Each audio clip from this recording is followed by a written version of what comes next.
আমিরুল মুমিনিন খলিফাতুল মুসলিমিন ওমর, মদিনা শহরে আগুন লেগে গেছে, আমরা কি করতে পারি? খলিফাতুল মুসলিমিন ওমর রাদিয়াল্লাহু আনহু হাতে ছিলেন লাঠি, লাঠিটা জমিনের মধ্যে গেড়ে দিয়া বলেন, ইয়ার কুম বিইذنিল্লাহ ইয়া নার ইতফিল আন, হে আগুন এই মুহূর্তে তুই নিভে যা। এই মাত্র হযরত ওমর লাঠি মারলেন মাটিতে, আগুনকে হুকুম করলেন, সাথে সাথে বিশাল আগুন স্তব্ধ হয়ে গেছে। সুবহানাল্লাহ। এর চাইতে আরো আশ্চর্য, খলিফাতুল মুসলিমিন ওমরের যুগে রাদিয়াল্লাহু আনহুর যুগে মদিনাতে ভূমিকম্প হয়, বিশাল এক ভূমিকম্প। তৎকালীন যুগে মদিনায় ছিলেন মাটির ঘর, পাথর দিয়া ছানি উপরে পড়ে, মাটির বড় দুর্বল, ঘরগুলো ভেঙে যাচ্ছে, ভূমিকম্প থর থর করে ভাইব্রেশন হচ্ছে। এসে ডাক দিয়ে বলেন, খলিফাতুল মুসলিমিন, আমরা আর্থিকভাবে বড় দুর্বল, ঘর যদি ভেঙে যায় গো কেমনে আবার পুনর্নির্মাণ করব? ভূমিকম্পে অবস্থা খারাপ, তুফানে সব চুরমার করে দিচ্ছে। খলিফাতুল মুসলিমিন ওমর লাঠিটা জমিনের মধ্যে গেড়ে দিয়া বললেন, রে তুফান, হে ভূমিকম্প, যেখান থেকে আসছো সেখানে গিয়া বিনাশ হ। বলার সাথে সাথে ভূমিকম্প স্থির হয়ে গেলেন, তুফানও উল্টো দিকে রওনা দিলেন। সুবহানাল্লাহ। সাদ ইবনে আবি ওয়াক্কাস রাদিয়াল্লাহু আনহু সমুদ্রের উপর দিয়ে তিনি ঘোড়া দিয়া ভ্রমণ করছেন, ঘোড়া দিয়া সমুদ্রের উপর দিয়ে ওনার কাফেলা নিয়ে রওনা দিছে। এটা কি আশ্চর্য না? কথা বলেন না কেন ভাই? কারমত। তাহলে রসুল যে আসহাবে রাকিম, আসহাবে কাহাবের ঘটনা শুনে আশ্চর্য বোধ করছিলেন, আল্লাহ যে বলতেন এর চেয়ে আশ্চর্য ঘটনা, এটি একটা আশ্চর্য ঘটনা হইল, এর চেয়ে আশ্চর্য ঘটনা আপনার উম্মতের মধ্যে, উম্মতের দ্বারাই সংগঠিত করাবো। আপনি শান্ত হন, আপনার উম্মত বড় দামি। রসুলকে আল্লাহ ইজ্জত দিছে কিনা? কথা কন না কেন? এটি কোরআন শরীফ বলছে, আম হাসিবতুম আন আসহাবাল কাহফি ওয়ার রাকিম কানু মিন আয়াতিনা আজাবা।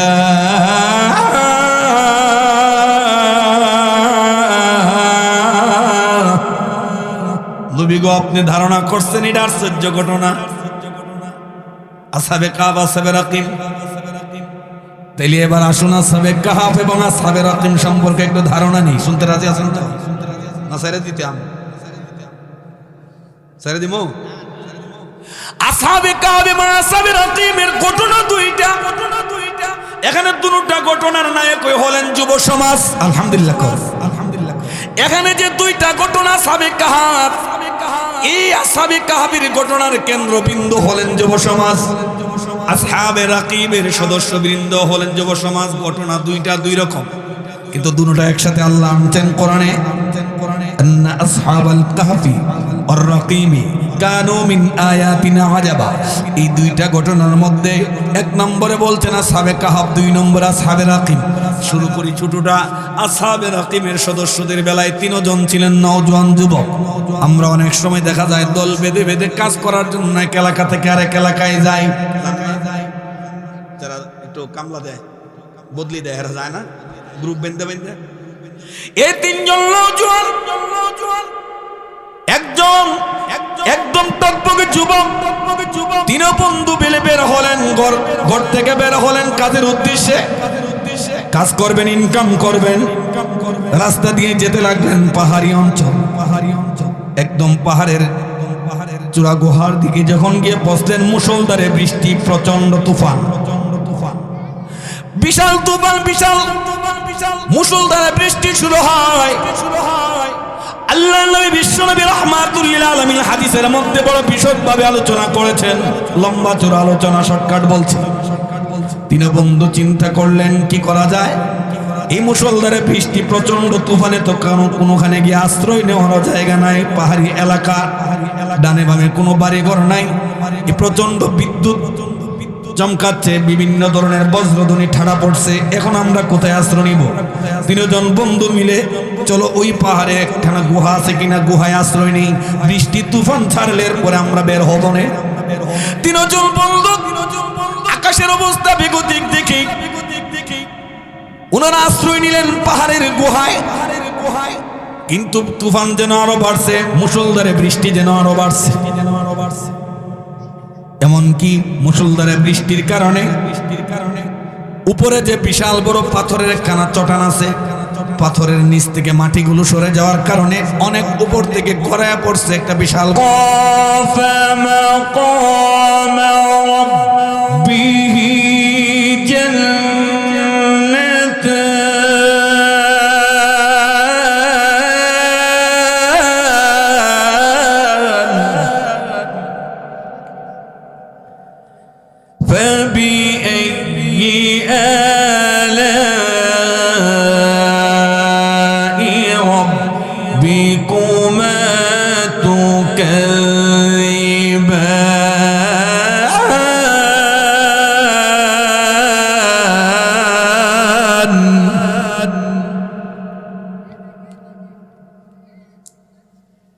ذواتا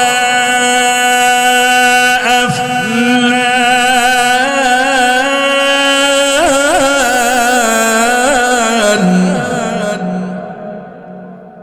فبأي آلاء ربكما تكذبان وقال النبي صلى الله عليه وسلم رجل شاب نشأ في عبادة الله أو كما قال عليه الصلاة والسلام اللهم صل على محمد وعلى آل محمد كما صليت على إبراهيم وعلى آل إبراهيم إنك حميد مجيد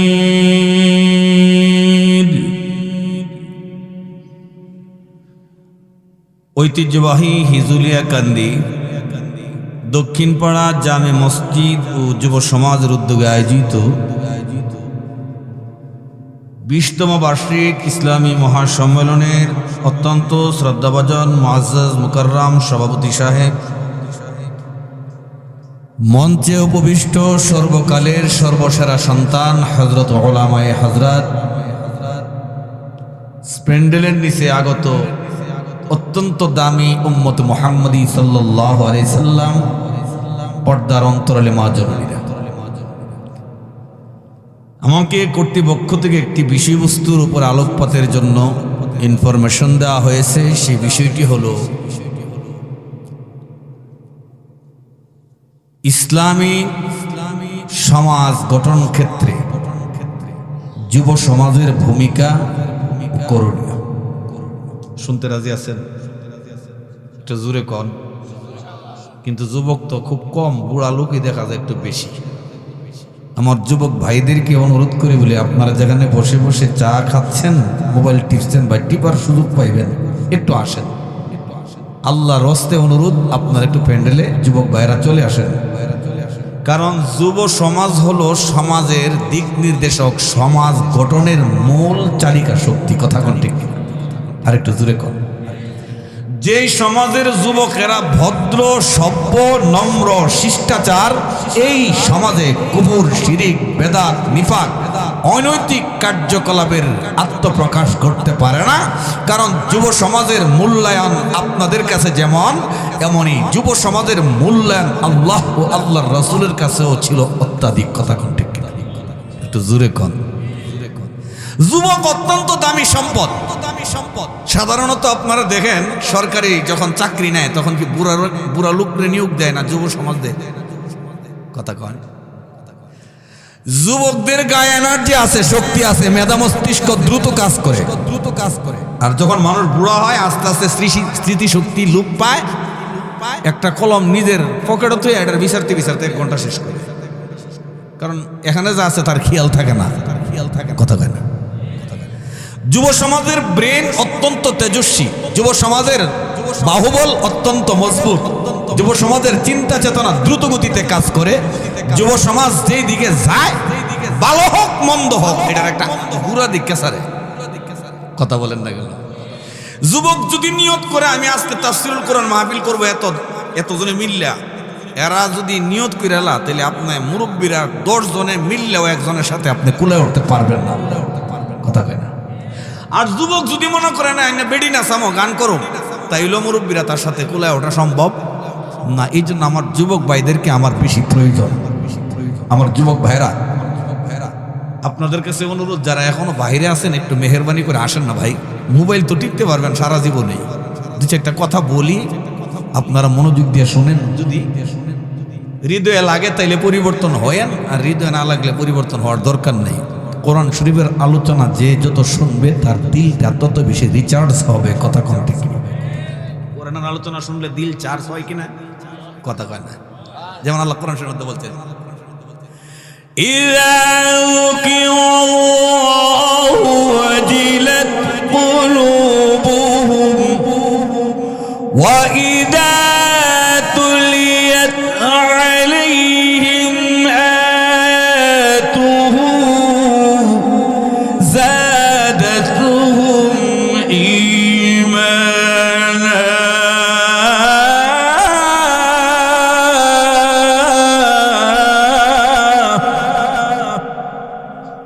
যখন যুবকের সামনে কোরআনের আলোকপাত হয়, তিলাওয়াত হয়, যাদাতহুম ঈমানা, এর দ্বারা তাদের ঈমানের বৃদ্ধি পায়, ঈমান রিচার্জ হয়। সুবহানাল্লাহ।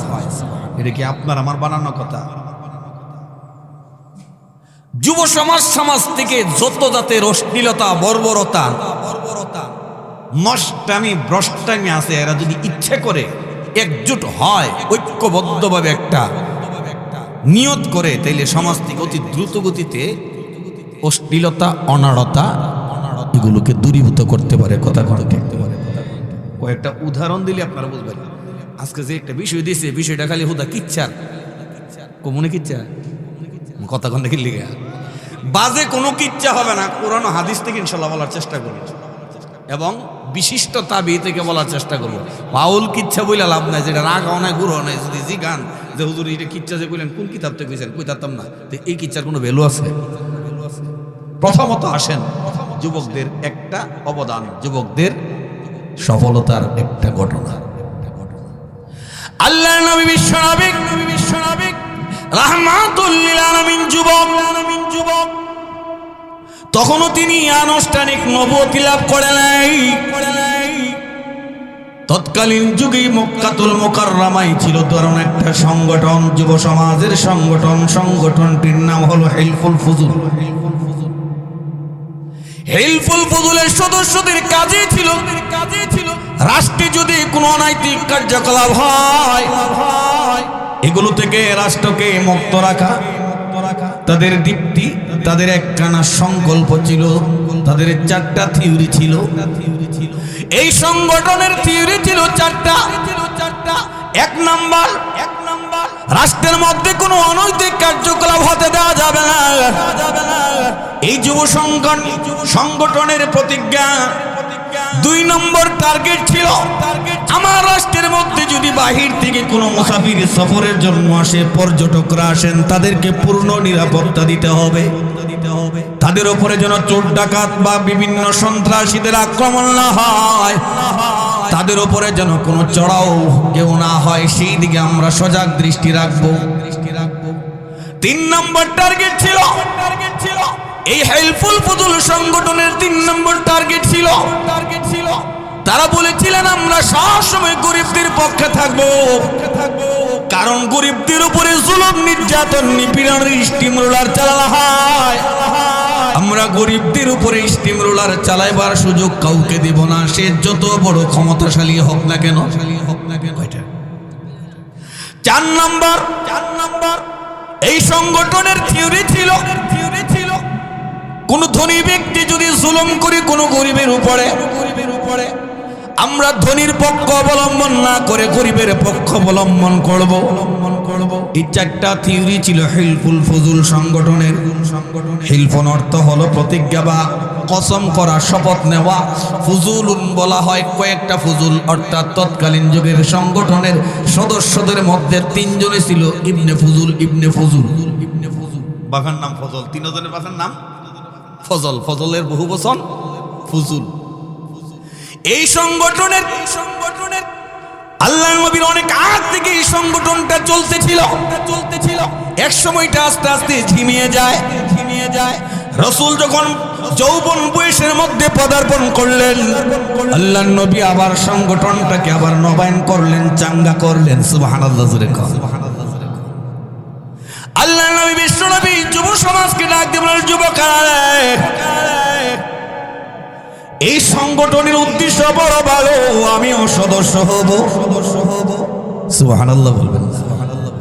আমিও সদস্য হব। এটার আইন কানুন আর নবায়ন করা হোক, সংঘবদ্ধ করা হলো, ঐক্যজোট গঠন করা হলো। পাওয়ারফুল যখন হয়ে গেলেন, তখনও নবুয়তি আনুষ্ঠানিকভাবে রাসূল পান নাই, পূর্ণ টকবগে যুবক। এই অবস্থার মধ্যে যেহেতু আল্লাহর ঘর মক্কাতুল মুকাররমা, কাবা শরীফ ওখানে অবস্থিত, পৃথিবীর দিক দিগন্ত থেকে মানুষ যেত হজ করার জন্য, যেমন এখন আমরাও যাই। যখন দূর দূরান্ত থেকে হজ করার জন্য ওখানে আসতেন একজন মুসাফির, তার নাম হলো আমখাস। এই মুরব্বী ব্যক্তি নিজের সুন্দরী ষোড়শী কন্যাকে নিয়ে গেলেন উমরা করার জন্য। অনেক সময় ফ্যামিলি নিয়ে যায় না। আমখাস নামক ব্যক্তি তারা দূরের ষোড়শী সুন্দরী কন্যাকে নিয়ে যেই মাত্র মক্কাতুল মুকাররমায় ঢুকলেন, উদ্দেশ্য হলো বাপ এবং মেয়ে উমরা করবেন। কাজটা ভালো না মন্দ? মক্কাতুল মুকাররমার সীমানায় ঢুকলেন, ঢোকার পরে তার মেয়ের উপরে শুরু হলো এক আক্রমণ, ভয়ঙ্কর থাবা। যেই লোকটা তার মেয়ের উপরে চড়াও হয়েছিল, লোকটার নাম ছিল নাবি। নাম কি? নাবি। এই যুবক ছিল বড় দুশ্চরিত্রবান, বড় ভয়ঙ্কর সন্ত্রাসী, বিভৎস চেহারা, নারী লোভিক, চোখ খারাপ। ওই নাবি নামক ব্যক্তি সুন্দরী ষোড়শী মেয়েটাকে কিডন্যাপ করলেন, জোরপূর্বক ছিনিয়ে নিয়ে গেলেন। বাবা হিতবিহবল হয়ে গেলেন, চিন্তান্বিত হয়ে গেলেন। আরে এই মক্কা শহরে তো আমার কোনো বাবা নাই, জ্ঞাতি গোষ্ঠীর কোনো আপন লোক নাই। আমি আমার মেয়েকে নিয়ে এসেছি হজ করার জন্য, এখন তার উপরে চড়াও হয়েছে সন্ত্রাসী। আমি কেমনে আমার মেয়েকে উদ্ধার করব?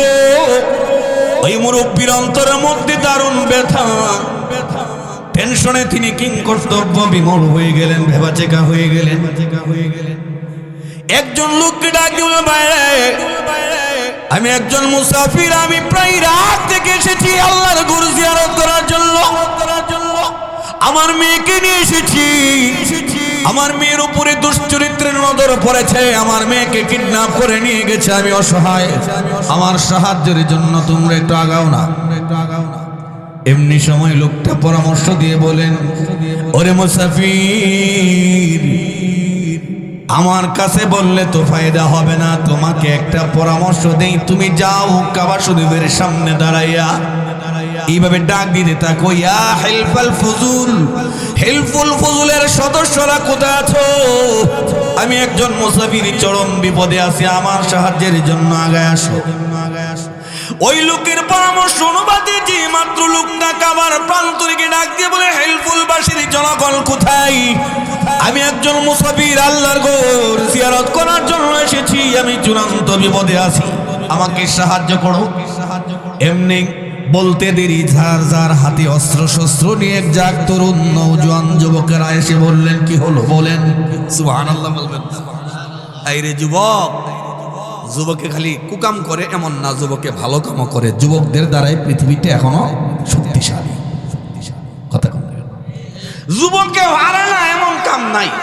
দেখছেন না গত আন্দোলনে কি হয়েছে? যুব সমাজ ছাত্র ভাইয়েরা উল্টে পাল্টাইলা, যেটা ধরে এটার একটা দুনা দুনা করে লা। ওই যুব সদস্যরা আসার পরে পূর্ণ বিবরণ দিলেন, ভাই আমি আমার মেয়েকে নিয়ে বড় আবেগ নিয়ে এসেছি, আল্লাহর ঘর জিয়ারত করব। এখন আমার মেয়ের ওপরে বড় আক্রমণ, আমার মেয়ের ইজ্জত নিয়ে এখন সিনেমিনি খেলবে দুষ্ট, আমাকে একটু রক্ষা করো, আমার মেয়ের ইজ্জত বাঁচাও। যুব সমাজ বিপ্লবী কণ্ঠে বললেন, কোথায় নিয়ে গেছে তোমার মেয়েকে? কে বা কারা? বললেন, আমার মেয়েকে নাবিহ নামক একজন দুশ্চরিত্র ব্যক্তি আছে, সে নিয়ে গেছে। শোনা মাত্র যুব সমাজ তাকে চিনে ফেললেন, ক্ষিপ্ত ব্যগ্র কণ্ঠে বললেন, কোথায় নিয়ে গেছে? চলো ঘরের পাশে নিয়ে যাওয়ার পর হেল্পফুল ফজলের যুব সমাজ যুব সংঘের সদস্যরা ডাক দিয়া বলেন, নবী রে এখনো ভালো আছে, জলদি করে মেয়েটাকে অক্ষত অবস্থায় ফেরত দে, তার ইজ্জতে হাত দিলে কিন্তু তোর হাড্ডি গুড্ডি ভেঙে চুরমার করে ফেলা হবে। তুই কি জানিস না আমরা হেল্পফুল ফজলের সদস্যরা মক্কার মধ্যে আছি? আমরা থাকা অবস্থায় এলাকার মধ্যে পাপ হবে, ভণ্ডামি হবে, মেনে নেব না, জলদি করে ছেড়ে দে, নইলে ঘরে ঢুকলে তোর অবস্থা কিন্তু খারাপ হয়ে যাবে। এমনি সময় নাবি বুঝতে পারলেন সব জায়গায় মাতবুরি, সব জায়গায় সিনা টান চলে না, এখন যারা আসছে আমাকে আসলে ভেঙ্গে চুরে খারমার করে দিবে। নাভি নামক ওই লুচ্চা লোকটা বললেন, হ্যাঁ হেল্পফুল ফজলের সদস্যরা, তোমরা তো আমার এলাকার লোক, তোমাদের কাছে একটু ফুরসত চাই, আমার ওপর আক্রমণ করবে না। একটা রাত্রির জন্য মেয়েটাকে আমার কাছে রাখার জন্য সুযোগ দাও। নাউজুবিল্লাহ বলে, একটা রাত্রি আমি মেয়েটার সঙ্গে রাত্রি যাপন করতে চাই। হেল্পফুল ফজলের যুবকরা বললেন, বলার সাথে সাথে ছাড়, নাইলে তোকে কিন্তু এই মুহূর্তে আক্রমণ করে ছেপটা করে ফেলবো। যুবকদের হুঙ্কারে নাবিহ নামক গুন্ডার হাত থেকে আমার সুরসী সুন্দরী মুসলিমা বোন অক্ষত অবস্থায় মুক্তি পেলেন। বলুন তো এত বড় বিপদ থেকে মুক্তি পাওয়ার মাধ্যম কারা? জুরে কন যুবক ভাইয়েরা, কথা কন ঠিক কিনা? এখনো যদি এই যুবকরা দাঁড়িয়ে যায়, হিজুলিয়া কালদির যুব সমাজ যদি বিপ্লবী কণ্ঠী দ্বারা বলেন, এলাকায় নাচ গান হতে দেওয়া হবে না, যাত্রার পালা দেওয়া হবে না, ইয়াবা গামজা ফেন্সিডিল অন্যায় অশ্লীলতা মাদক দ্রব্যের চালান ঢুকতে দেওয়া হবে না। আমরা একটা কাফেলা আছি হিজুলিয়া কান্দির যুব সমাজ, এই সমাজ থেকে আমরা যত জাতের অনৈতিক কর্মকাণ্ড আছে সবগুলোকে দূরীভূত করব। সংঘবদ্ধ হয়ে যদি সংঘের সদস্যবৃন্দ দাঁড়িয়ে যায়, তারা পারবে কি পারবে না? জোরে কর না কেন? তাইলে যুবকদেরকে উদ্বুদ্ধ করার দরকার আছে নি? এদেরকে উদ্বুদ্ধ করবেন আপনারা যারা মুরব্বীরা। কারা? আমার ভাষা বুঝতে অসুবিধা হয়। মুরব্বীরা তাদেরকে উৎসাহ উদ্দীপনা দিবেন। আর মুরব্বীদের মধ্যে কিছু মুরব্বী আছে খালি উহুন মারে, ও অমুকের হতে ওয়াজ করে লইব, মাহফিলের প্যান্ডেলের ব্যবস্থা করতেছে অমুকের হতে। হ্যাঁ, এমন কিছু ক্রিটিসাইজ করে না কিছু মুরব্বী আছে না? যুবক ভালো কাজ করতে চায়, কিন্তু কিছু কিছু মুরব্বীর কুনাচ্চা কানাচ্চা কথার কারণে যুবক পিছিয়ে যায়। কথা বলেন না কেন? তাআওয়ানু আলাল বিররি ওয়াত তাকওয়া, ভালো কাজের প্রতি আপনারা তাদেরকে উৎসাহ দিবেন। যুবকের প্রশংসা করলে যুবককে যখন সামনে বাড়ায় দিবেন, এরা পাহাড় ডিঙ্গায় পাহাড়কে সমতল ভূমি করবে। কথা কন ঠিক ঠিক না? এই ছেলেদেরকে আপনারা উল্টাপাল্টা বলেন কেন?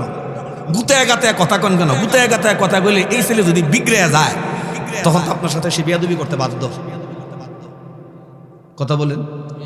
তাদেরকে সাহস দিবেন, উৎসাহ দিবেন, উদ্দীপনা দিবেন। বাবা তুমি যে কাজটা করতেছো দারুণ, চমৎকার, আল্লাহ খুশি হবেন।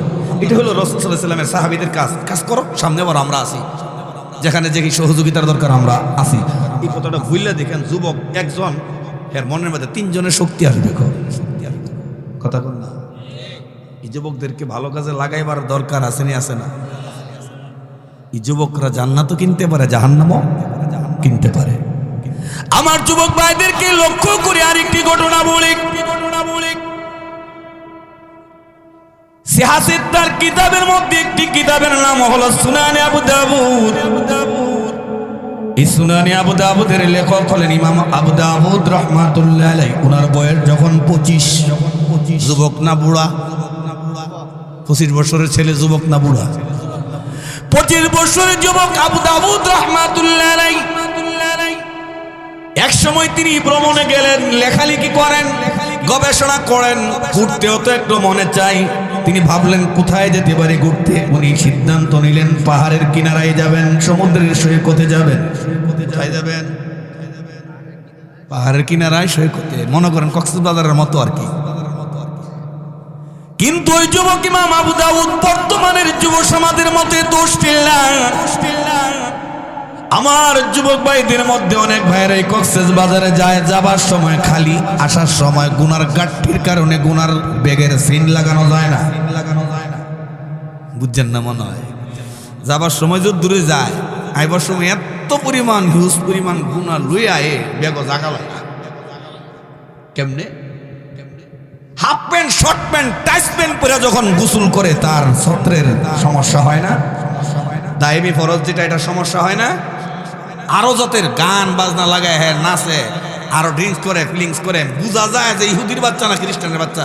ওই সময় তার এই কথাটা মনেই থাকে না। এমনও কিছু যুবক আছে, আশা করি ইনশাল্লাহ এই হিজুলিয়া কান্দি এই ধরনের কোনো যুবক নাই। যেগুলো আছে সব ভদ্র, আলহামদুলিল্লাহ সবাই আরো ভদ্র বানায় দেয়, আরো ভদ্র বানায় দেয়। কথা কয় না? ওখানে গিয়ে গান বাজনা নাচানাচি লাফালাফি করে না। সমুদ্রের কিনারার মধ্যে কি খালি জাহান্নামের ব্যবস্থাই আছে না জান্নাতের ব্যবস্থা আছে? জোরে কোন? দুটোই তো আছে, আপনি যেটা গ্রহণ করবেন। আল্লাহ কোরআন শরীফে কইছে সিরু ফিল আরদ, সিরু ফিল আরদ, তোমরা জমিনে ভ্রমণ করো, খালি এক ঘরে বসে থেকো না, এক এলাকায় সীমাবদ্ধ থেকো না, ট্যুরে যাও, সফরে যাও। সফরে গেলে বিভিন্ন নিয়ামত দেখবা, দেখা যদি গবেষণা করো আল্লাহর কথা মনে হবে। কথা কোন ঠিক কিনা? গবেষণার কথা বলতেন কোরআন শরীফ আছে, যেমন তাফাক্কারু ফি খালকিল্লাহ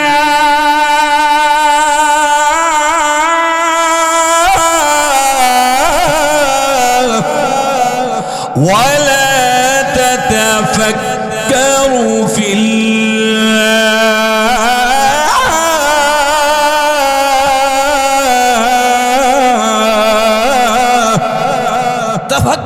খালকিল্লাহ, আল্লাহর যে সৃষ্টি আছে, পাহাড় পর্বত গাছ মাছ সাগরের ঢেউ ঝিনুক এরপরে শামুক অনেক ধরনের কিছু যে আছে, এগুলোকে দেখে দেখে ফিকির করো, গবেষণা করো। গবেষণার মধ্যে কি করবা?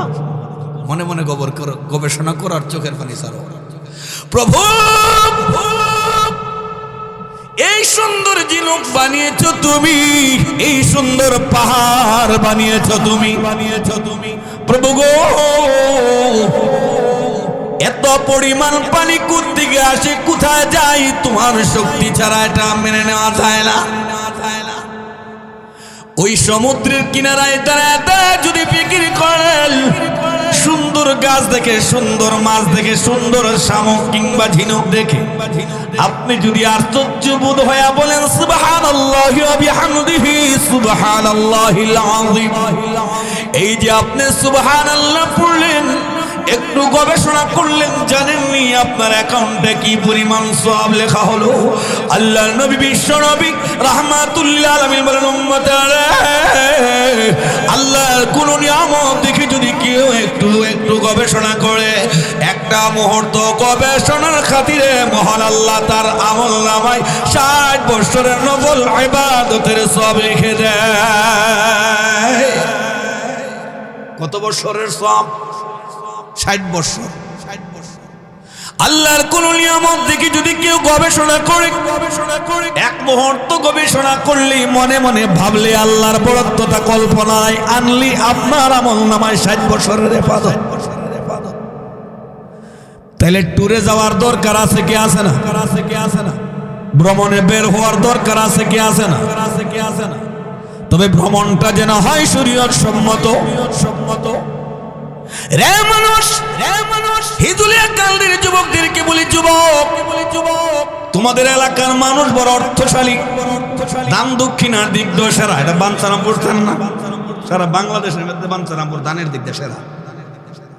এটা কেমনে বুঝলাম? আমি তো ঘুরি সারা বাংলাদেশ, মাঝে মধ্যে মাদ্রাসার কালেকশন, মসজিদের কালেকশন মাঝে মধ্যে দেয় দায়িত্ব, তখন বুঝি বাঞ্ছারামপুরের সাথে বাংলাদেশের কোনো থানার জুরি নাই।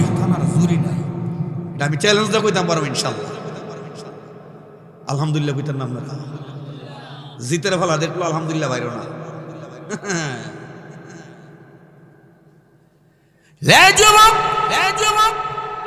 যে কথা বলতেছিলাম, সিয়াসেতার একটি কিতাব সুনানে আবু দাউদ, এই কিতাবের লেখক হলেন ইমাম আবু দাউদ রাহমাতুল্লাহ আলাইহি।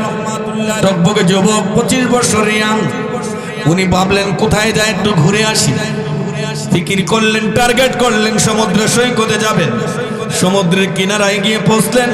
দাঁড়ায় দাঁড়ায় তিনি সমুদ্রের বিশাল বড় বড় ঢেউ দেখতে লাগলেন। সুবহানাল্লাহ। ওই ঢেউ দেখেন আর পানি দেখেন, চোখ টিপে টিপে পানি ছাড়েন। আল্লাহর ভয়ে, আল্লাহর মহাব্বতের জ্বালা যন্ত্রণার হৃদয়ের মধ্যে উঠলে উঠছে। সুবহানাল্লাহ বলে ওই যুবক, ইমাম আবু দাউদ চোখের পানি ছাড়েন আর আল্লাহকে ডাক দিয়ে বলেন, প্রভু গো, সাগরের এত পানি, এত বিশাল বিশাল ঢেউ, সাগরে তো বড় বড় মাছ মাছ আছে, বিভিন্ন প্রাণী আছে, এইগুলোর লালন পালনকারী তুমি, সবগুলোকে যথা সময়ে তুমি রিজিক দিচ্ছ। কারণ তোমার হাবিব তো বলেছেন, মান কানা লাহু রিজকুন ফি রাসি জাবালিন আও ফি হাদিদিন ইয়াতি বিহিল্লাহ, যার রিজিক পাহাড়ে যথা সময়ে রিজিক তার কাছে পৌঁছিয়ে দেন আল্লাহ। যার রিজিক নদীর ভিতরে গাছ গাছ বিভিন্ন মাছ আছে, কীট পতঙ্গ আছে, যথা সময়ে তাদের কাছে রিজিক পৌঁছিয়ে দেন।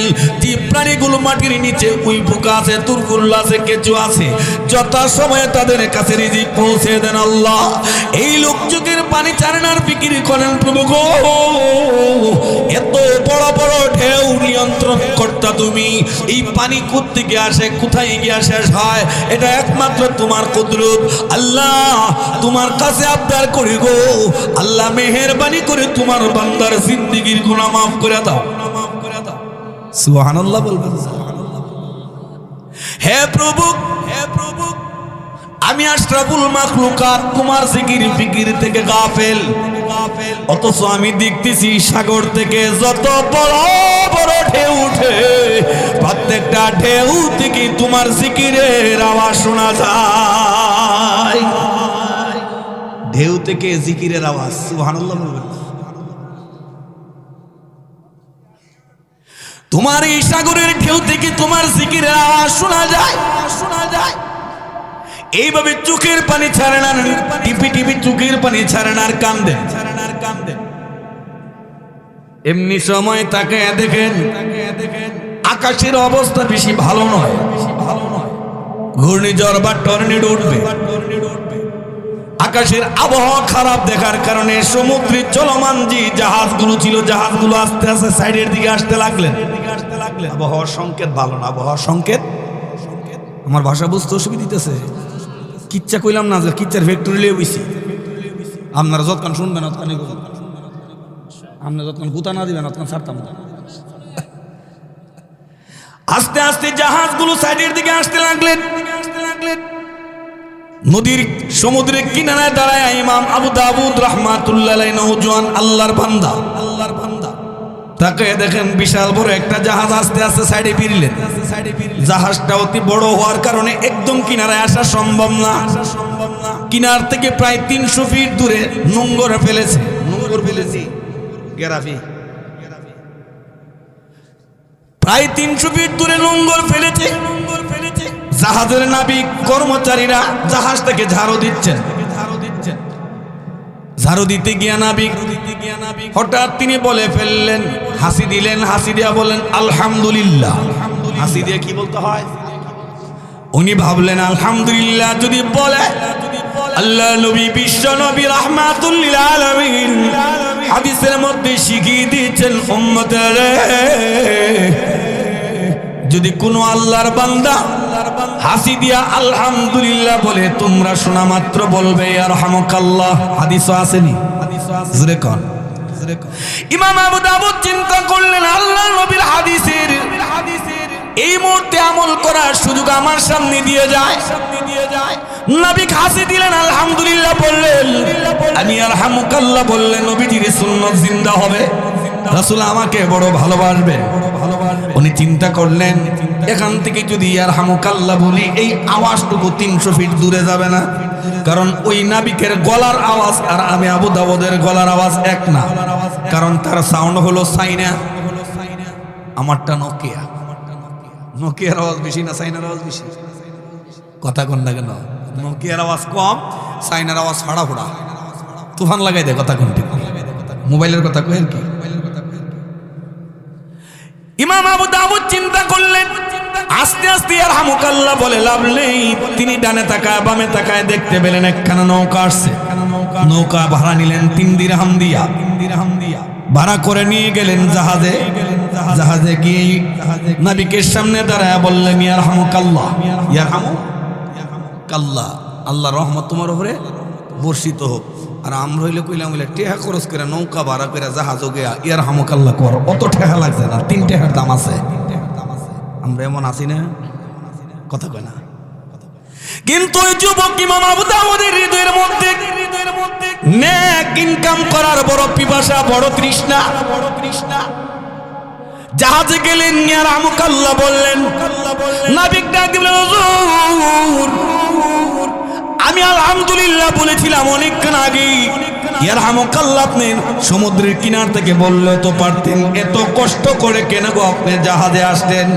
আবার দেখতে পেলাম নৌকা ভাড়া নিয়ে আসছেন, এখানেও তো একটা খরচ হয়েছে, সময় গিয়েছে, এটা আপনি না করে ওই কিনার থেকে অত ইয়ারহামুকাল্লাহ বললে চলতো। সাথে সাথে ইমাম আবু দাউদ রাহমাতুল্লাহ আলাইহি নওজোয়ান যুবক চোখের পানি ছেড়ে দিয়ে নবীকে ডাক দেয়া বলেন, ওরে নবী আমি গরিব, আমার অ্যাকাউন্টে লেখ নাই, আমি তো সারা জীবন পৃথিবীতে থাকবো না, আমি যে মরে যাব, আমি মরলে জান্নাতে আমার বড় পুঁজির দরকার, পুঁজি ছাড়া জান্নাত ইনকাম করা সম্ভব হবে না, আমি গরিব, আমার আমল নামায় লেখ নাই। আল্লাহ নবী বিশ্ব নবী রাহমাতুল্লিল আলামিন বলেছেন, হাসির জবাবে ইয়ারহামুকাল্লাহ যদি কেউ বলে, ওই ব্যক্তির জন্য কাঁদি কাঁদি সওয়াবের ব্যবস্থা রেখেছেন। আমি সওয়াবের কাঙ্গালি, আমার সওয়াবের বড় প্রয়োজন, এত বড় সুযোগ আমি হাতছাড়া করতে পারি না, আমি করি। সুবহানাল্লাহ, জোরে কাম। ওই যুবকের হৃদয়ের মধ্যে লেক ইনকামের কত বড় পিপাসা। আর আমাদের যুবক সমুদ্র সৈকতে যাইয়া নাচে, ড্যান্স দেয়, বাঙালি ছেলে ইংলিশ গান শুনে, হিন্দি গান শুনে, আউল জাউল ফাউল গান শুনে নাচানাচি করে, ওখানে সময় নষ্ট করে সেলফি তুলে আজে বাজে কর্মের সাথে জড়িত হয়।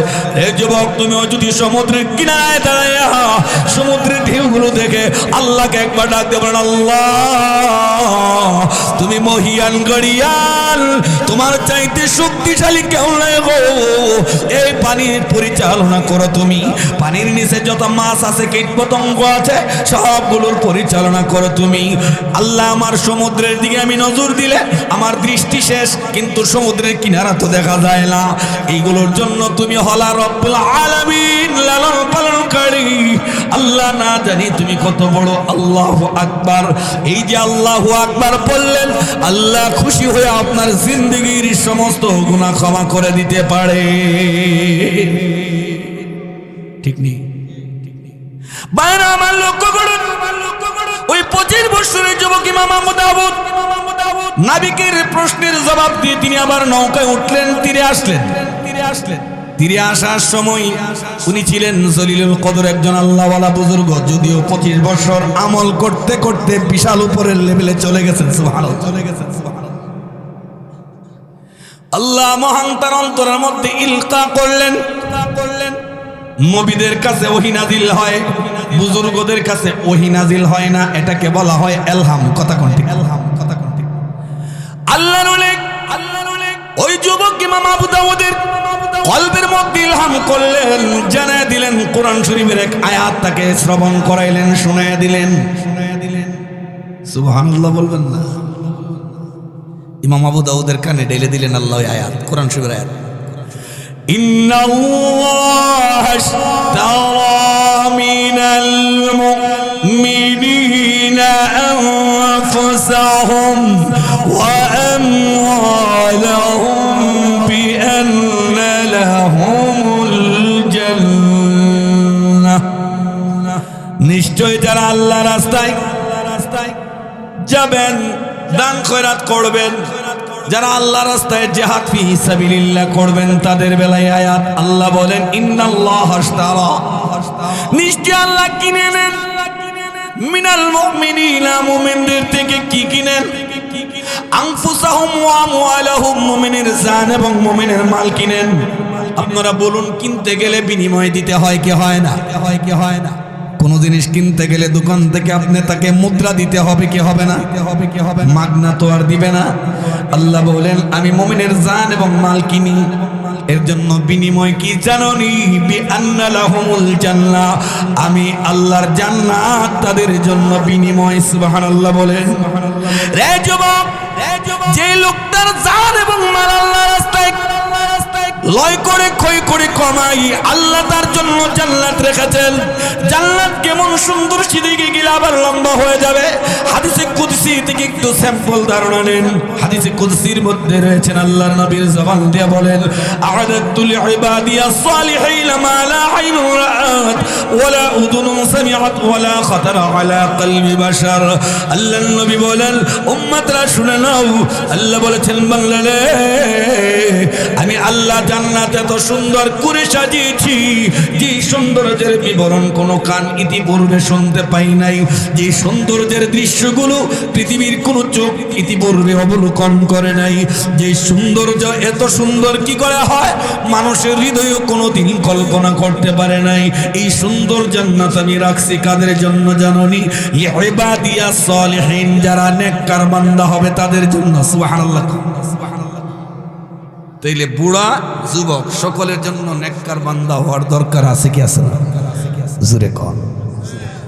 এই আয়াত নাযিল অনেক, এই আয়াতটাকে স্মরণ করে দিলেন ইমাম আবু দাউদকে। ইমাম আবু দাউদ, তুমি যে আমি আল্লাহর রাস্তায়, আমি আল্লাহর জিকিরের প্রতি উত্তরের জন্য আলহামদুলিল্লাহর জবাব ইয়ারহামুকাল্লাহ দেওয়ার জন্য তুমি সমুদ্র থেকে 300 ফিট দূরে 3 দিরহাম ব্যয় করে 3 দিরহাম দিয়ে নৌকা ভাড়া করে জাহাজে গিয়েছো।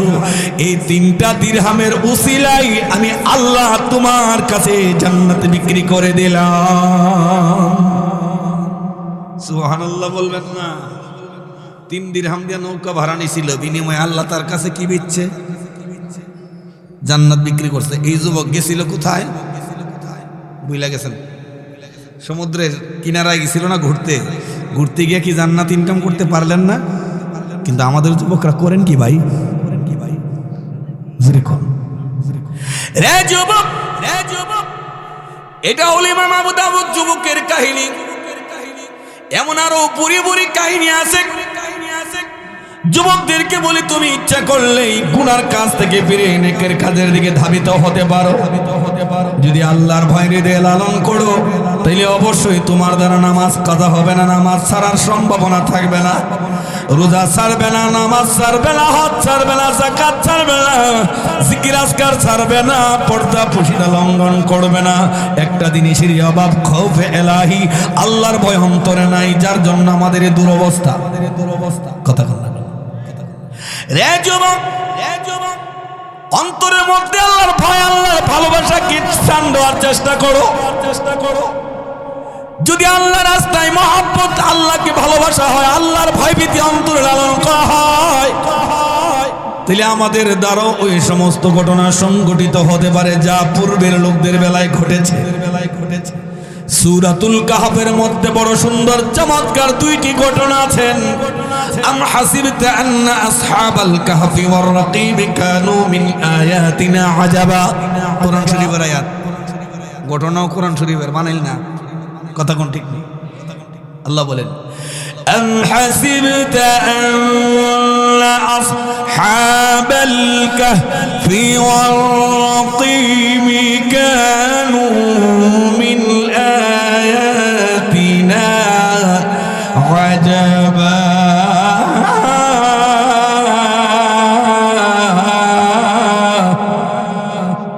নবী গো, আপনি ধারণা করছেন আসহাবে কাহফ এবং আসহাবে রাকিবের ঘটনা বুঝি অনেক আশ্চর্যজনক। আগমনের পূর্বে আসহাবে কাহফের ঘটনা পৃথিবীতে অনুষ্ঠিত হয়েছিল। আসহাবে রাকিমের ঘটনা অনুষ্ঠিত হয়েছিল। এই ঘটনা আপনাকে আমি আল্লাহ যখন শুনাইলাম আপনি আশ্চর্যবোধ হয়ে গেছেন। ওগো নবী, এটা আশ্চর্য হওয়ার কোনো কারণ নাই, এটা তো আপনার পৃথিবীতে আগমনের পূর্বের আশ্চর্য ঘটনা। কিন্তু আমি আল্লাহ পাক রব্বুল আমিন আপনি নবীর এত সম্মান দিয়েছি গো, আপনার উম্মতের এত সম্মান দিয়েছি, ওই আপনার উম্মতের মধ্যে এর চাইতে আরো বেশি আশ্চর্যজনক ঘটনা আমি আল্লাহ ঘটায়া দেখাবো। আশ্চর্যজনক ঘটনা আসহাবে রাকিম আসহাবে কাহফের ঘটনা দেখে আপনি আশ্চর্য হয়ে গেছেন। এর চাইতে আশ্চর্য ঘটনা আপনার উম্মতের মধ্যে আমি ঘটায়া দেখাইয়া দিব। যেহেতু আপনি দামি নবী, আপনার উম্মত দামি। কথা কোন ঠিক মিটিং না ঠিক। এমন ঘটনা মনে ঘটে নাই? মুজাররাদি ইয়ামানি আল্লামা শাহজালাল মুজাররাদি ইয়ামানি রাহমাতুল্লাহ আলাইহি আশ্চর্য ঘটনা বলেছে না? নামাজের মুসাল্লা দিয়া সুরমা নদী পার হয় নাই। কথা কন না কেন? এটা কি আশ্চর্য না? রাবিয়া বসরি রহমাতুল্লাহ আলাইহা, এই মহিলা বাতাসের উপরে নামাজের মুসাল্লা বিছিয়ে নামাজ পড়ে নাই। কথা কয় না? এটা কি আশ্চর্যজনক না? ওরা কার উম্মত? কথা কয় না? কার উম্মত? শুধু এতটুকু না, খলিফাতুল মুসলিমিন ওমর ইবনুল খাত্তাব রাদিয়াল্লাহু আনহুর জীবন ইতিহাস থেকে দুই চারটি एग्जांपल দি শর্টকাট। ওই যখন খলিফাতুল মুসলিমিন মদিনাতুল মুনাফফারে আগুন লেগে যায়, প্রতিনিধি এসে ডাক দিয়ে বললেন, ওগো আমিরুল মুমিনিন খলিফাতুল মুসলিমিন ওমর, মদিনা শহরে আগুন লেগে গেছে, আমরা কি করতে পারি? খলিফাতুল মুসলিমিন ওমর রাদিয়াল্লাহু আনহু হাতে ছিলেন লাঠি। লাঠিটা জমিনের মধ্যে গেড়ে দিয়া বলেন, ইয়া কুম বিইذنিল্লাহ ইয়া নার ইতফিল আন, হে আগুন এই মুহূর্তে তুই নিভে যা। যেই মাত্র হযরত ওমর লাঠি মারলেন মাটিতে, আগুনকে হুকুম করলেন, সাথে সাথে বিশাল আগুন স্তব্ধ হয়ে গেছে। সুবহানাল্লাহ। এটা কি আশ্চর্য ঘটনা না? কথা কয় না? এর চাইতে আরো আশ্চর্য খলিফাতুল মুসলিমিন ওমরের যুগে রাদিয়াল্লাহু আনহুর যুগে মদিনাতে ভূমিকম্প হয়। ভূমিকম্প কিছুদিন আগে টের পাইছেন নি? আল্লাহ আল্লাহ হেফাজত করছে। বিশাল এক ভূমিকম্প।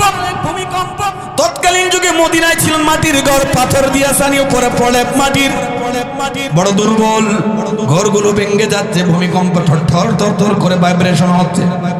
এসে ডাক দিয়ে বলেন, খলিফাতুল মুসলিমিন, আমরা আর্থিকভাবে বড় দুর্বল, ঘর যদি ভেঙে যায় গো কেমনে আবার পুনর্নির্মাণ করব?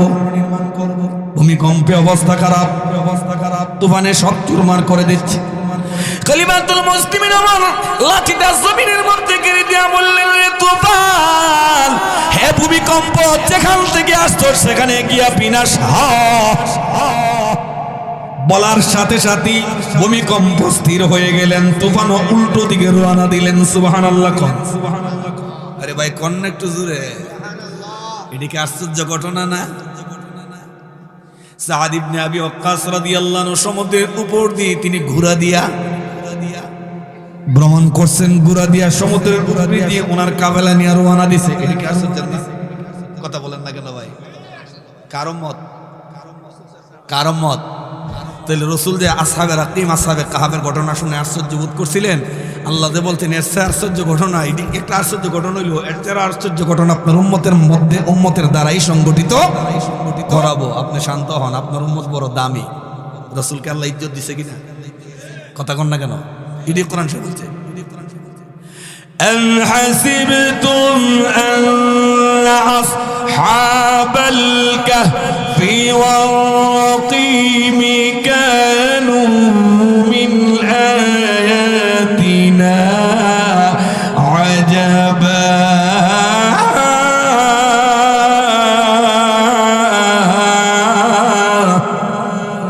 নবী গো, আপনি ধারণা করছেন এটা আশ্চর্য ঘটনা? আসহাবে কাহফ আসহাবে রাকিম। তাইলে এবার আসুন আসহাবে কাহফ এবং আসহাবে রাকিম সম্পর্কে একটু ধারণা নেই। শুনতে রাজি আছেন তো? না ছেড়ে দিতাম? ছেড়ে দিব? আসহাবে কাহাফ এবং আসহাবে রাকিমের ঘটনা দুইটা। এখানে দুটা ঘটনার নায়ক হলেন যুব সমাজ। আলহামদুলিল্লাহ কর, আলহামদুলিল্লাহ। এখানে যে দুইটা ঘটনা আসহাবে কাহাফ, এই আসহাবে কাহাফের ঘটনার কেন্দ্রবিন্দু হলেন যুব সমাজ, আসহাবে রাকিবের সদস্যবৃন্দ হলেন যুব সমাজ। ঘটনা দুইটা দুই রকম, কিন্তু দুটোটা একসাথে আল্লাহ আনছেন কোরআনে। আন্না আসহাবাল কাহফি ওয়ার রাকিমি কানু মিন আয়াতিনা আজাবা। এই দুইটা ঘটনার মধ্যে এক নম্বরে বলছেন আসহাবে কাহফ, দুই নম্বরে আসহাবে রাকিম। শুরু করি ছোটটা। আসহাবে রাকিমের সদস্যদের বেলায় তিনজন ছিলেন নওজোয়ান যুবক। আমরা অনেক সময় দেখা যায় দল বেঁধে বেঁধে কাজ করার জন্য এক এলাকা থেকে আরেক এলাকায় যায়। যারা একটু কামলা দেয়, বদলি দেয়, এরা যায় না গ্রুপ বেঁধে বেঁধে। এই তিনজন নওজোয়ান, একদম টকবকে যুবক, তিন বন্ধু বেলে বের হলেন, ঘর থেকে বের হলেন কাজের উদ্দেশ্যে। কাজ করবেন, ইনকাম করবেন। রাস্তা দিয়ে যেতে লাগলেন পাহাড়ি অঞ্চল। একদম পাহাড়ের চূড়া গুহার দিকে যখন গিয়ে বসলেন, মুষলধারে বৃষ্টি, প্রচন্ড তুফান, বিশাল তুফান, বিশাল মুষলধারে বৃষ্টি শুরু হয়। আল্লাহ নবী বিশ্বনবী রাহমাতুল লিল আলামিন হাদিসের মধ্যে বড় বিশদভাবে আলোচনা করেছেন। লম্বা চূড়া আলোচনা, শর্টকাট বলছি। তিন বন্ধু চিন্তা করলেন কি করা যায়। এই মুষলধারে বৃষ্টি, প্রচন্ড তুফানে তো কোনোখানে গিয়ে আশ্রয় নেওয়ার জায়গা নাই। পাহাড়ি এলাকা, ডানে বামে কোনো বাড়িঘর নাই। এই প্রচন্ড বিদ্যুৎ চমকাচ্ছে, বিভিন্ন ধরনের বজ্রধ্বনি ঠাড়া পড়ছে। এখন আমরা কোথায় আশ্রয় নিব? তিনজন বন্ধু মিলে চলো ওই পাহাড়ে একখানা গুহা আছে কিনা, গুহায় আশ্রয় নেই। বৃষ্টি তুফান ছাড়লে পরে আমরা বের হব না। তিনজন বন্ধু আকাশের অবস্থা বেগতিক দেখি ওনারা আশ্রয় নিলেন পাহাড়ের গুহায়। কিন্তু তুফান যেন আরো বাড়ছে, মুষলধারে বৃষ্টি যেন আরো বাড়ছে। এমনকি মুষলধারে বৃষ্টির কারণে উপরে যে বিশাল বড় পাথরের একখানা চটান আছে, পাথরের নিচ থেকে মাটিগুলো সরে যাওয়ার কারণে অনেক উপর থেকে গড়ায়া পড়ছে একটা বিশাল বড় পাথর। পড়ছে একেবারে গুহাটার মুখটা। এরা যে গুহায় আশ্রয় নিয়েছে তিনজন, পড়ছে কোন জায়গায়? বোতলের মুখখানা। এটা তিনজন বন্ধু এখানে আশ্রয় নিচ্ছে। পাথর ভাইয়া যখন এখানে পড়ছে, এখন তাইটা কুয়ে আছে জোরে কন। তিনজন বন্ধু গুহায় বন্দী হয়ে গেলেন, আটকা পড়ে গেলেন। তিন বন্ধু গুহার ভিতরে আটকা থেকে তিনজনে একে অপরের সঙ্গে পরামর্শ করে বলেন, বন্ধু, যে কঠিন গুহায় আমরা বন্দী হয়ে গেছি, মনে হয় আর এখান থেকে আমরা বের হতে পারবো না। আমাদের ফ্যামিলির কাছে কেমনে খবর পৌঁছবে? এখানে আমরা মরে পৌঁছে গেলেও আমাদের ফ্যামিলির লোকেরা জানবে না, ধারণা করবে না। আসলে ধারণা না করারই কথা, ঠিক নেই। তিনজন নওজোয়ান যুবক চেষ্টা চালালেন পাথর সরাবার জন্য। ধাক্কা দিলেও পাথর সরানো সম্ভব না, বিশাল বড় পাথরের এক চটিয়ান। এইভাবে যখন তারা ঠেলাঠেলি করে ব্যর্থ হয়, তিন বন্ধু মিলে পরামর্শ করে বলেন, বন্ধু, আমরা যদিও যুবক, গায়ের শক্তি দিয়ে সব সম্ভব করা সম্ভব হয় না। এখানে আমরা তিনজন ব্যক্তির শক্তি দিয়ে চটান সরাতে পারবো না। এর চাইতে বড় বন্ধু, আমরা তিনজন ফিকির করি, যার যার জীবনে কোনো নেক কাজ করছি কিনা, সেই নেক কাজের দোহাই দিয়া আল্লাহর কাছে কাইন্দা দেখি আল্লাহ আমাদেরকে মুক্তি দেয় কিনা। সুবহানাল্লাহ। তাদের মেমোরি কত দ্রুত কাজ করছে, কথা কোন ঠিক নেই। শক্তি দিয়ে পাথর সরানো যাবে না। চলো দোয়া করি, যার যার অতীতে যদি কারো কোনো ভালো কাজ থাকে, ওই ভালো কাজটাকে শু করে দাও আল্লাহর কাছে। এটাকে ওসিলা বানায় আল্লাহর কাছে দরখাস্ত করে দেখি আল্লাহ আমাদেরকে কঠিন মুসিবত থেকে মুক্তি দেয় কিনা। পরামর্শটা সুন্দর কি সুন্দর না? পরামর্শ অনুক্রমে একজন আল্লাহর কাছে মোনাজাত করে বলেন, প্রভু গো, আমার জীবনে একটা ভালো কাজ করেছিলাম। আমার ঘরে ছিল বিবি, আমার ঘরে ছিল বাচ্চা। আমি বকরির দুধ দোহাইয়া আমার বিবিকে খাওয়াবো, সিরিয়াল মতে এখন আমার বিবির পালা, বিবিকে খাওয়াবো। এমন সময় বাচ্চার চিল্লা চিল্লি, ভাবলাম বিবি যেহেতু বড় মানুষ, তারে না খাওয়া বাচ্চাকে খাওয়াই, বাচ্চার মুখে তুলে দেব। এমন সময় শুনি আমার মা জননী দুধ চাচ্ছে। সুবহানাল্লাহ। এমন সময় আমি দেখি আমার মা দুধ চায়। আমার মায়ের কাছে আমার সন্তান তুচ্ছ, আমার বিবি তুচ্ছ। আমার মার কথা কে মূল্যায়ন করলাম আমি? আমার দুধটুকু নিয়ে আমার মা জননীকে খাওয়াইলাম। আমার বিবি উপবাস, আমার বাচ্চা উপবাস।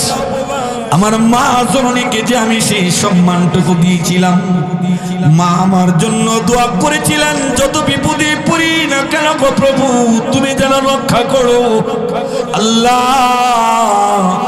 ওই দিনের ভালো কাজের দোহাই দিয়া বলি গো, আমাদেরকে এখান থেকে মুক্তি দাও। যেই মাত্র যুবক আল্লাহর কাছে ওই ভালো কাজটাকে শুরু করে দোয়া করলেন, পাথর 3 ভাগের 1 ভাগ সরে গেল।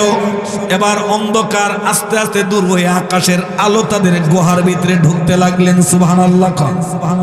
কিন্তু এখনো তো এমন পরিমাণ পাথর গুহার মুখে রয়েছে, এটা দিয়ে বের হওয়া কিন্তু সম্ভব না। ঠিক না? সম্ভব না। ঠিক এই লোকের দোয়ায় পাথর একটু ফাঁক হয়েছে।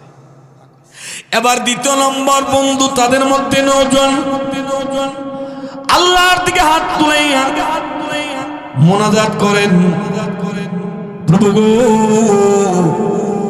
আমার কাছে আমার বন্ধু অনেক আমানত রেখে গিয়েছিলেন, দীর্ঘদিন পরে সে আসলে আমি তার আমানত ফেরত দিলাম। অর্থাৎ তার টাকা দিয়ে একটা উট কিনেছিলাম, এই উটটা ছিল গাবিন, এটা থেকে বাচ্চা হয়, বাচ্চা বিক্রি করে আরো আস্তে আস্তে অনেকগুলো উট বাড়াইলাম। উট বিক্রি করে অনেক জমি জামা কিনলাম। আমার বন্ধু এখন আসে নাই।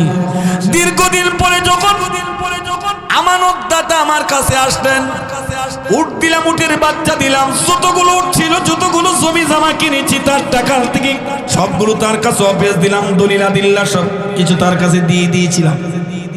আমাকে লোকটা বলেছিলেন, আমাকে তুমি এগুলো ফেরত দিচ্ছ কেন? আমি তো তোমার কাছে তো আমানত রেখে যাই নাই। হ্যাঁ প্রভু, আমি তখন বলেছিলাম, দোস্ত তোমার টাকা দিয়ে এগুলোকে বানানো হয়েছে, এগুলোর মালিক তুমি, আমি না। আমি এইগুলো রাখতে পারি না, তোমার মাল তোমার কাছে দিয়ে দিলাম। কারণ আমানত খেয়ানত করাটা কিন্তু ভালো না। জোরে কর না, আমানত খেয়ানত করা ভালো? টিন চুরি করা, চাউল চুরি করা, তেল চুরি করা, রিলিফের মাল চুরি করা, অন্যকে যদি কোনো ব্যক্তি অনুদান দেয় সে অনুদান গিলে খাওয়া, কথা কন ঠিক নি? ঠিক না? চুরি বাটপারি তো আমরা শেষ করছে। হ্যাঁ প্রভু, আমি সব অনুদান আমি ফেরত দিয়েছিলাম মালিকের কাছে। ওই কাজটা যদি তোমার কাছে মকবুল হয়, গ্রহণযোগ্য হয়, ওই কাজের দোহাই দিয়ে বলি গো, মেহেরবানি করে এই উসিলা করে আমরা 3টা বন্ধুকে এখান থেকে মুক্তি দাও। দোয়া করলেন, দোয়ার সাথে সাথে কবুল। সুবহানাল্লাহ। এবার পাথর যে 2 ভাগ ছিলেন, এখান থেকে আরেক ভাগ ছুটে গেলেন। এবার 3 ভাগ থেকে 2 ভাগ আউট, 1 ভাগ রয়েছে। গুহার ভিতরে বাতাস, আলো বাতাস ঢুকতেছে নি? কথা বলে না, আলো বাতাস ঢুকতেছে কিনা? কিন্তু ভাই হাদিসের কাহিনী কোরআন শরীফে আছে, এটা মানেল কিচ্ছা না তো। এবার 3 নম্বর বন্ধুর পালা। 3 নম্বর যুবক, তিনি চিন্তা করলেন 2 বন্ধুর জীবনের ভালো কাজকে শু করে আল্লাহর কাছে দোয়া করলেন, আল্লাহ তাদের ডাকে সাড়া দিয়েছেন। আমার তো জীবনে একটা দারুণ ঘটনা ঘটে গিয়েছিল, আমি ওটাকে কেন্দ্র করে দেখি হাত তুলে আল্লাহ আমাকে মাপ দেয় কিনা। সুবহানাল্লাহ। মাপ দিবার লেগে বই রইছে, মাপ দিবার জন্য বই রইছে। অনেকে কয় কি আমি এত বড় গুনাহগার, আল্লাহ আমার মাপ দিব। দূর, মাপ দিত না, যা করার কইরালি। এটা ভুল ধারণা। আপনারা যারা চরখার মধ্যে সুতা ঘোরায় না, তাতের যে সুতা ছিঁড়া জায়গা, এটার গিট্টু দিয়া কারিগর কিন্তু বারবার খালি এই চরখাটার দিকে বেশি নজর দেয়। না জানি আবার ছিঁড়া জায়গা, না জানি আবার, কথা কয় না, না জানি আবার ছিঁড়া জায়গা, না জানি আমার ছিঁড়া জায়গা। যেটা বালা চলতেছে এটার দিকে বেশি নজর দেয়। এটা চলছে গাড়ি, যাত্রা বাড়ি, চলো, এটা তো ভালোই আছে। যেটা ছিঁড়ে গেছিল, গিট্টু দিছিল, এটার প্রতি বারবার নজর যায় কি যায় না? আল্লাহ দয়ালু, আল্লাহ মহিয়ান, গড়িয়ান। উনি ভাবেন যে আমার এই গুনাহগার গুনাহ টুনা কইরা যখন উষ্টালাত্তি খাইয়া ফিরে গেছে আমার দরবার হে যখন তওবা করি লিছে আবার নিবদ্রষ্টে জায়গা তাক হের দিকে আমি রহমতের স্পেশাল নজর দেই। এই জন্য আল্লাহ গুনাহগাররে মাফ করেন, আবার তার দিকে রহমতের দৃষ্টিতেও তাকানোর কথা কোনটি নিরাশ হওয়ার কিছু আছে যুবক? لا تقنطوا من رحمة الله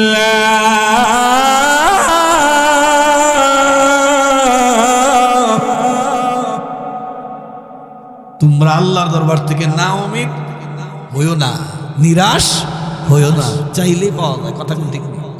কেউ যদি গভীর রজনী তুইটা যুবক কান্দে তাহাজ্জুদ পড়ে আর মোনাজাত করে, ربنا ظلمنا أنفسنا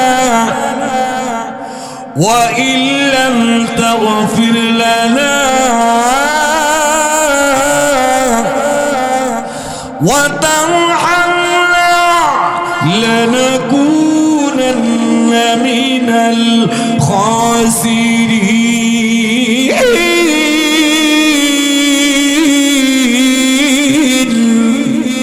এভাবে যদি যুবক কান্দেন, আল্লাহ নিজের উপর অবিচার করছি, জুলুম করছি, মাফ করো, মাফ করতো না আল্লাহ? বিশ্বাস আছে তো? তাইলে যা করছেন করছেন সব বাদ দিয়ে এখন আল্লাহর দরবারে ফিরে আসার দরকার আছে কি আছে? নামাজের জন্য মসজিদে যাওয়ার দরকার আছে কিনা?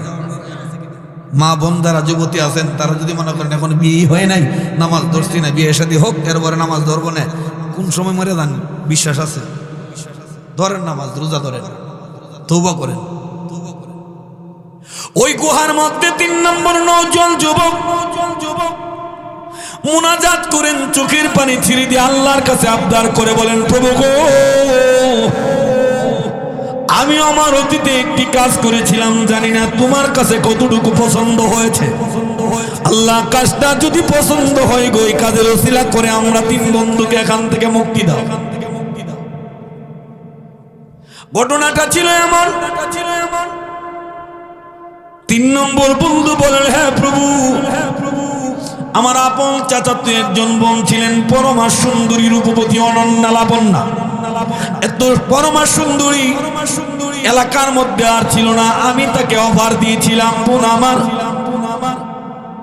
আমার আব্বা গরিব, তোর আব্বা ধনী, যদিও তুই আমার আপন চাচাতো বোন, আমি তোকে পাওয়ার আশা করলে এটা ব্যর্থ হবো জানি, কারণ আমার আব্বার ধন সম্পদ নাই, তোর আব্বা অর্থনৈতিক দিক দিয়ে বড় স্বাবলম্বী।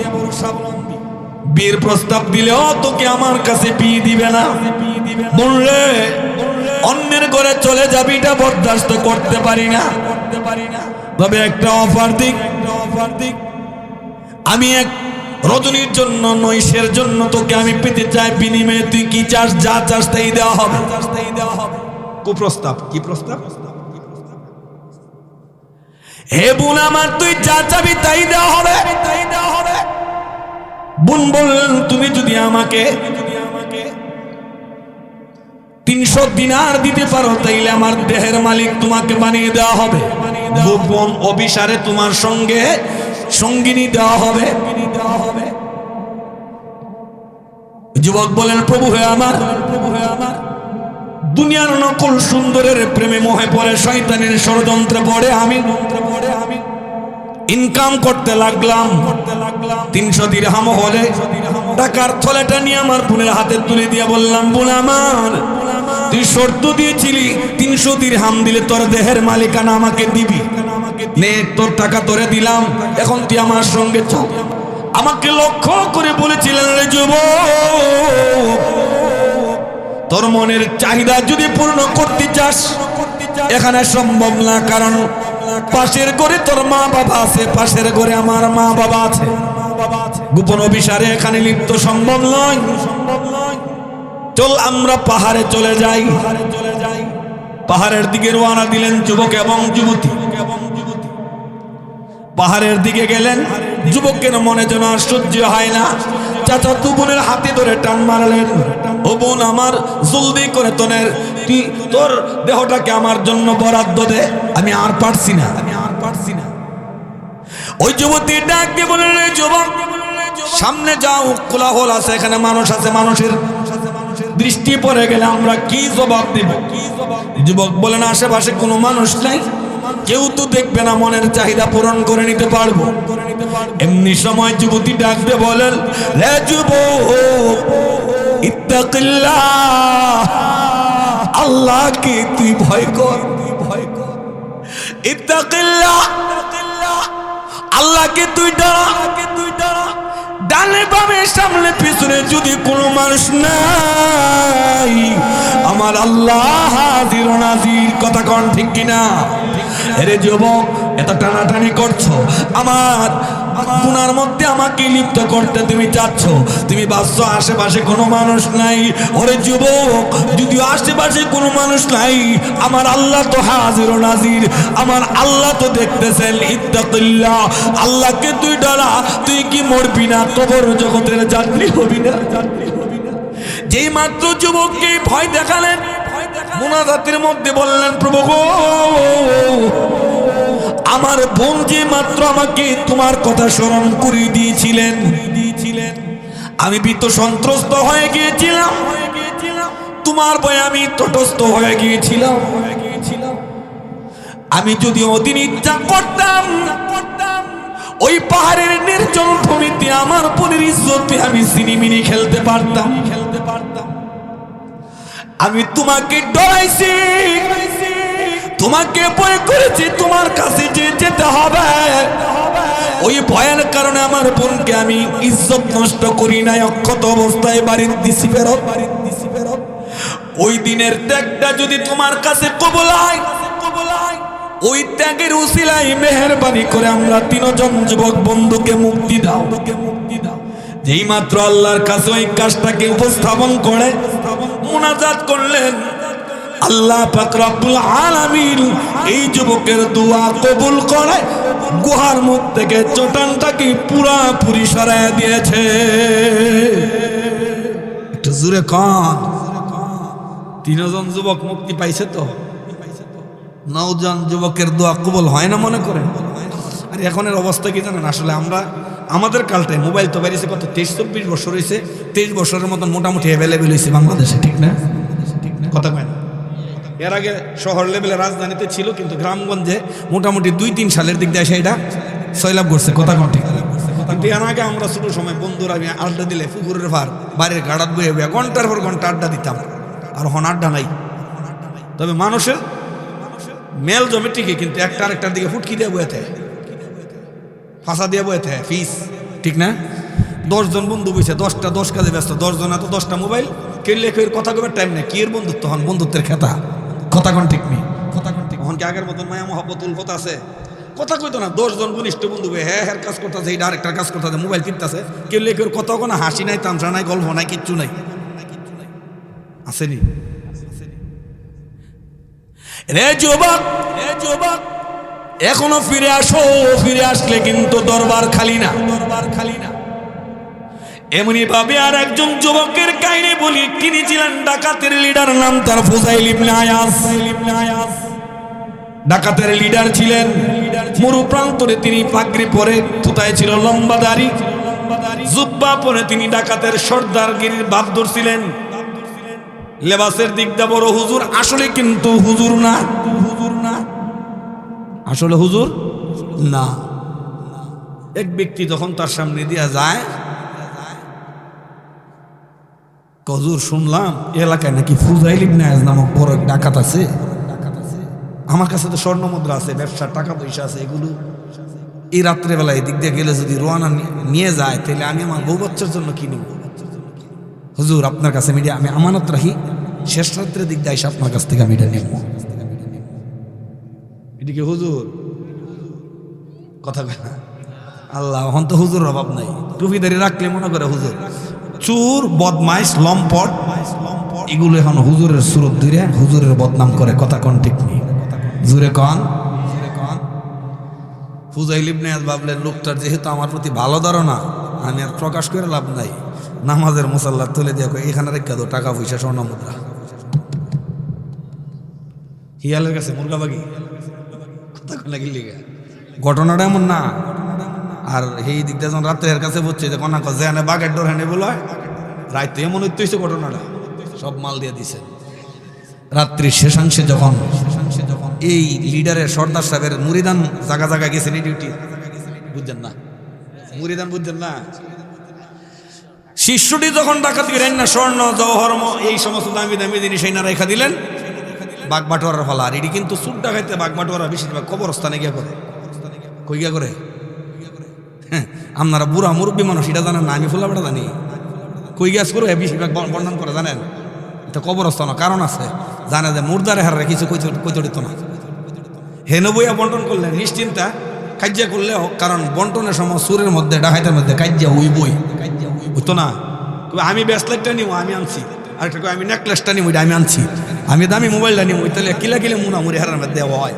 যদি ভিডিও ক্যামেরা থাকতো তাহলে দেখান দিলে হয় না, যে তা না, কথা কন ঠিক নেই। এরা এই জন্য সবচেয়ে নিরিবিলি জায়গা কবরস্থান রে বাচ্চা না, হ্যাঁ গিয়া নিরিবিলি বন্টন করে কথা খেলা।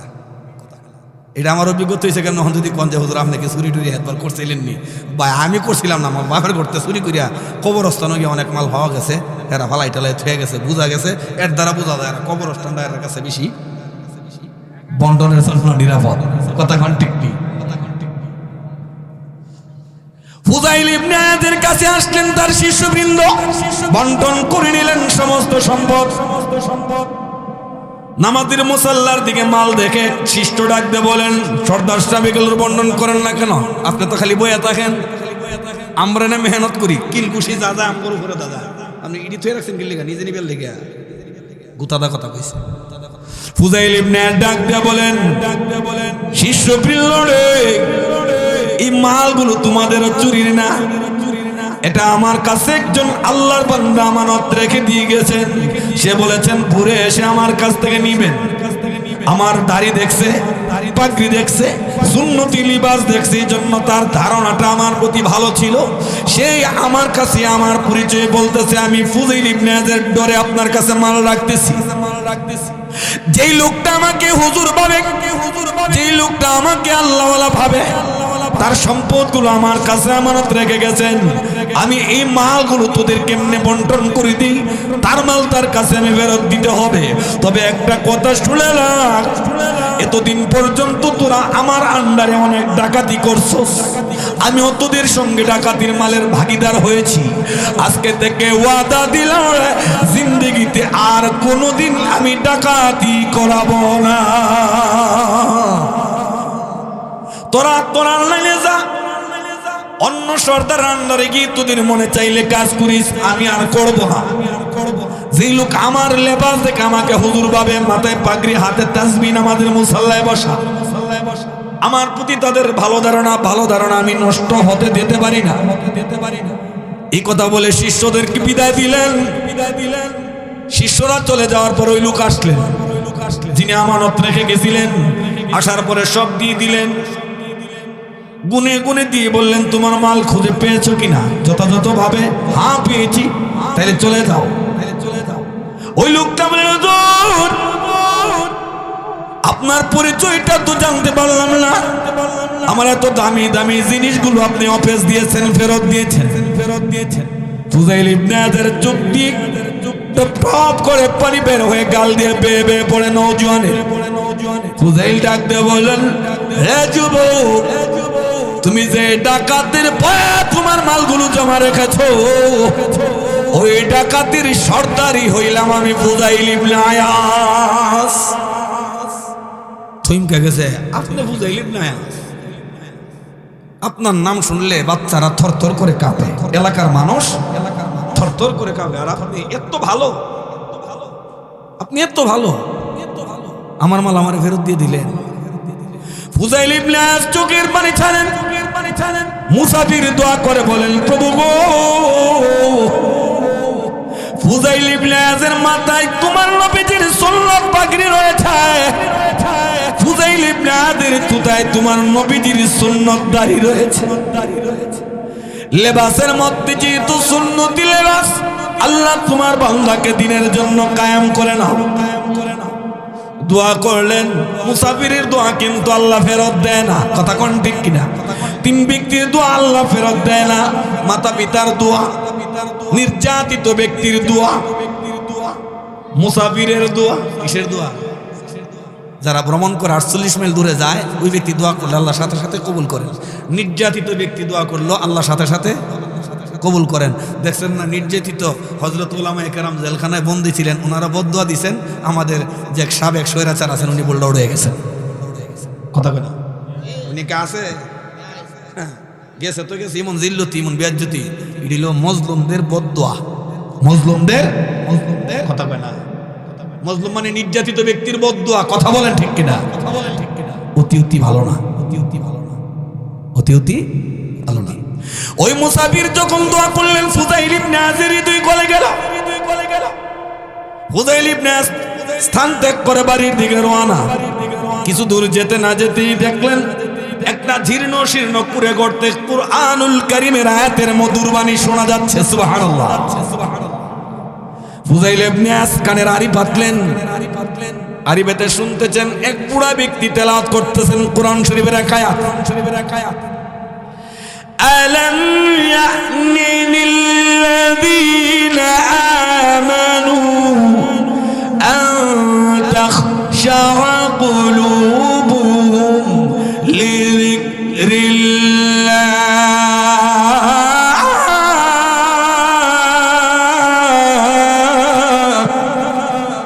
এখনো কি যুবক তোমার হৃদয়ের মধ্যে আল্লাহর ভয় ঢুকে নাই?